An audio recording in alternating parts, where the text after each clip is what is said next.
Hello दोस्तों, आज है 26 जनवरी 2025। तो ऐसे तो गणतंत्र दिवस के बारे में जो भी मूलभूत बातें हैं वो आप लोगों को पता होगी। फिर भी कुछ बातें हम बता दे रहे हैं। तो आज है ये 2025 का गणतंत्र दिवस है। ये 76वां गणतंत्र दिवस है। तो जैसे कि आप लोगों को मालूम है कि जो इस बार के मुख्य अतिथि हैं वो है इंडोनेशिया राष्ट्रपति हैं। उनका नाम है प्रभावो सुबियांतो। ठीक है।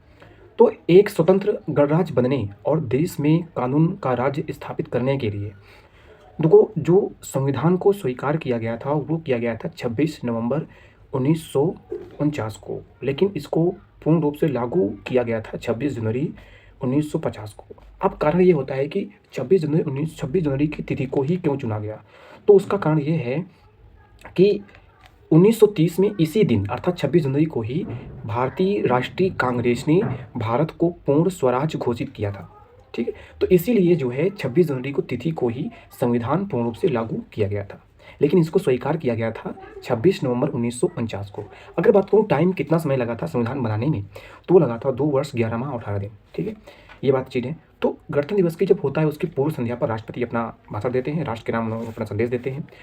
तो भारत गणराज्य के राष्ट्रपति जो होते हैं वो दिल्ली के कर्तव्य पथ पर भारतीय ध्वज फहराते हैं।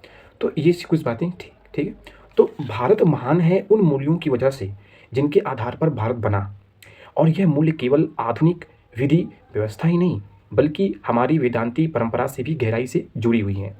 तो अब वे मूल्य क्या है मैं इन पर कुछ बात करने वाला हूँ, और कुछ बिंदु हैं मैं इनको आपको दिखाने वाला हूँ, इसलिए उन्हें गौर से देखिएगा और समझिएगा। ठीक है।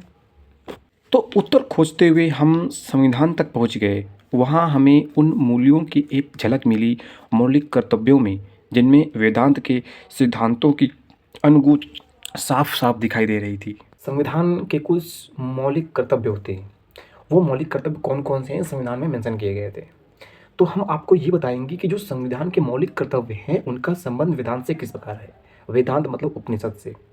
ठीक है। तो जो संविधान का निर्माण किया गया था उसमें जो भी मौलिक कर्तव्य डाले गए थे उनका संबंध किस प्रकार वेदांत से है वो हम इस वीडियो में बताने वाले हैं।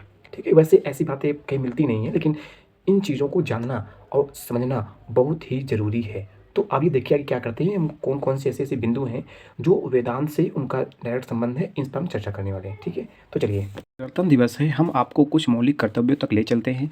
पहला मौलिक कर्तव्य इसका जो है वो कहता है कि स्वतंत्रता के लिए राष्ट्रीय आंदोलन को प्रेरित करने वाले उच्च आदर्शों को हृदय में संजोए रखें और उनका पालन करें।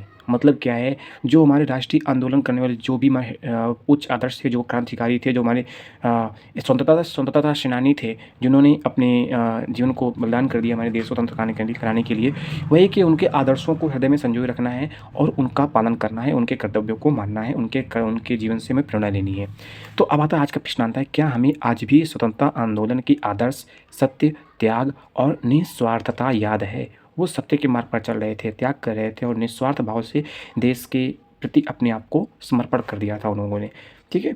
तो यहाँ पर आता है कि ध्यान दें कि सत्यमेव जयते। अब ये तो हो गया संविधान की बात, तो इसका संबंध वेदांत से किस प्रकार, याद रखिए सत्यमेव जयते की सत्यमेव जयते जो मुंडक उपनिषद से लिया गया है। हमारे राष्ट्र का ध्येय वाक्य है सत्यमेव जयते, अर्थात सत्य की ही विजय होती है। यह सत्य की वेदांती महत्ता को ही दर्शाता है। तो ये इसका संबंध सत्यमेव जयते से है। ठीक है।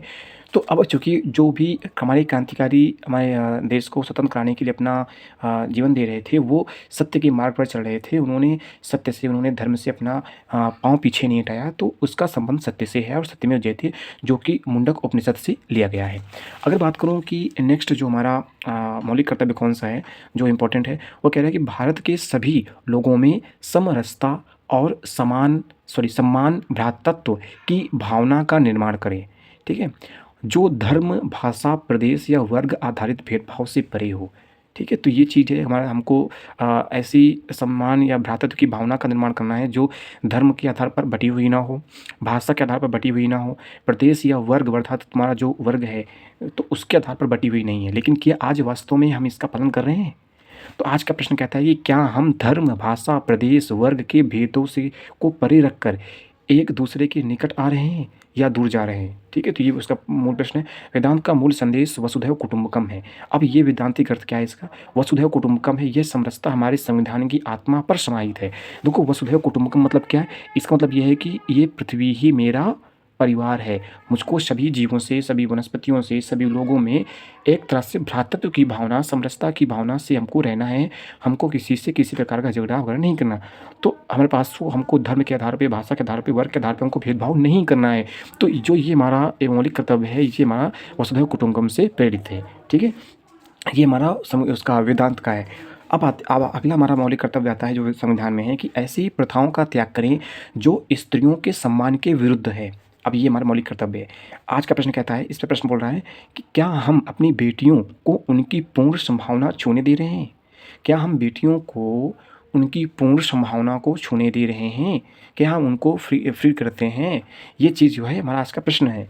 आप लोग खुद जानते हैं। ठीक है, तो अब यहाँ पे आता है इसका वेदांतिक अर्थ क्या हो सकता है कि नवरात्रों के मुख्य ग्रंथ दुर्गा सप्तशती में माँ दुर्गा को जीवनदायिनी और मुक्तिदायिनी तक कहा गया है।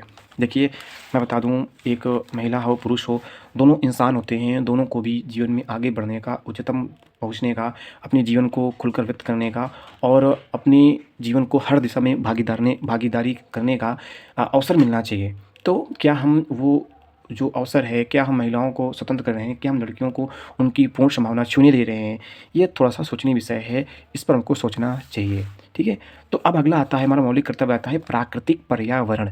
वन, झील, नदी, वन्य जीव की रक्षा करें और उनका संवर्धन करें। मतलब हमको वन, झील, नदी, वन्य जीव मतलब प्राकृतिक जो प्रकृति है उसको उसकी रक्षा करना हमारा कर्तव्य है। हमको कोई ऐसी एक्टिविटी नहीं करना है कि उसका किसी प्रकार से विनाश हो, संवर्धन हो। देखिए, हमको ये चीज़ ध्यान रखना है।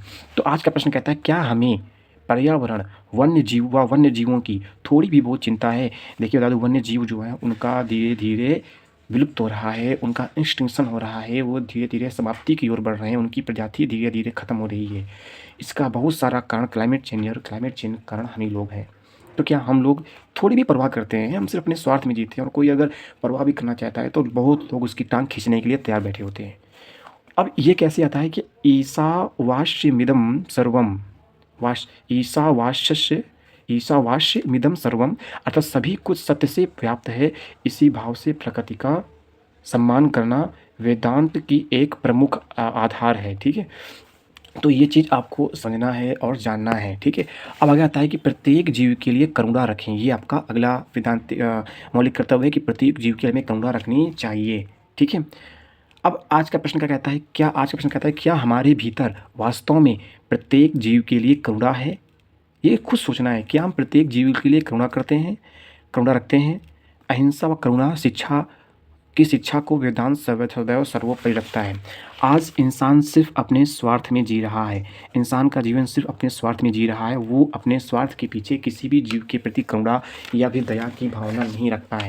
इंसान, अब बताइए, इंसान जो है आज मनुष्य दूध पी रहा है भारी मात्रा में, दूध को भगवान पे चढ़ाता है, प्रसाद लगाता है, भोग लगाता है, लेकिन क्या दूध में हिंसा नहीं है? हमको दूध चाहिए तो हम आर्टिफिशियली बच्चा पैदा करवाएंगे किसी भी जानवर से, और वो बच्चा बड़ा होता है, इस पृथ्वी में आता है, धरती में आता है, उनका अंत होता है आर्टिफिशियल। ठीक है, तो उनका अंत कैसे होता है? स्लेटर हाउस में होता है, वो कटना पड़ता है, वो मीट बनते हैं, वो पेट में जाते हैं। तो क्या वास्तव में हम जीवों के प्रति करुणा रखते हैं? हम अपने स्वार्थ के लिए, अपने बचाव के लिए सांप, बिच्छू, किसी को भी मार देते हैं। कोई भी जीव हमको नुकसान न पहुंचा रहा हो तो हम फिर भी उसको मार देते हैं। क्या ये सही है? ये सब बातें हमारे संविधान के मौलिक कर्तव्य में है, लेकिन हमको जानना चाहिए, हमको समझना चाहिए।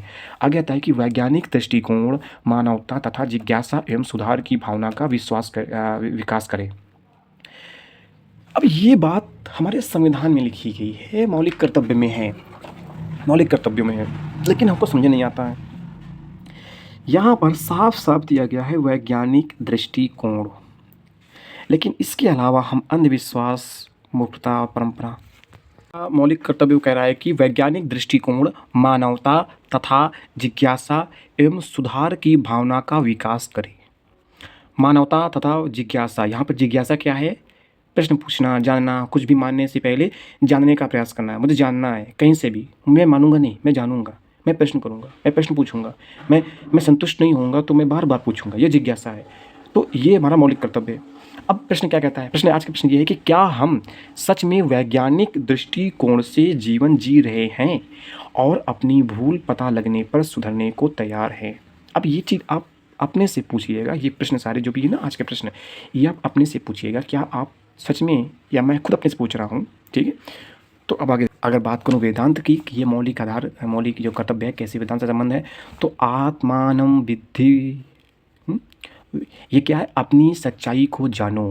वेदांत हमें निरंतर खोज व प्रश्न करने की प्रेरणा देता है, जो वैज्ञानिक दृष्टिकोण का ही विस्तार है।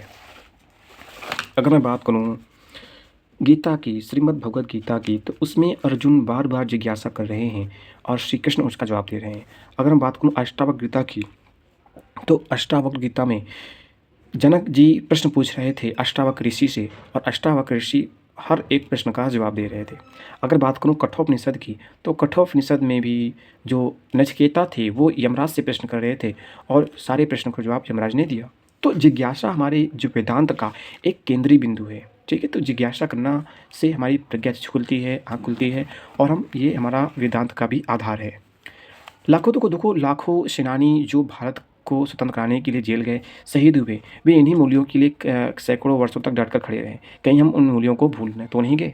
तो ये चीज़ें आपको याद रखनी है। कोई भी अगर आपका, चाहे वो कोई भी राष्ट्रीय पर्व हो या कोई भी दिन हो, या फिर कोई भी जो महान पुरुष हुए, जो भी महान व्यक्तित्व थे पूर्व में, उनका आपका जन्मदिन हो, तो उसको ऐसे व्यर्थ नहीं जाने देना। हमको उसको जानना है, हमको उसको सोचना है, हमको खोजना है, उसके बारे में जागरूकता फैलानी है, ठीक है। तो वीडियो आप लोग लास्ट देखिए, अच्छा कैसा लगा है आप लोग कमेंट बॉक्स में बताइएगा।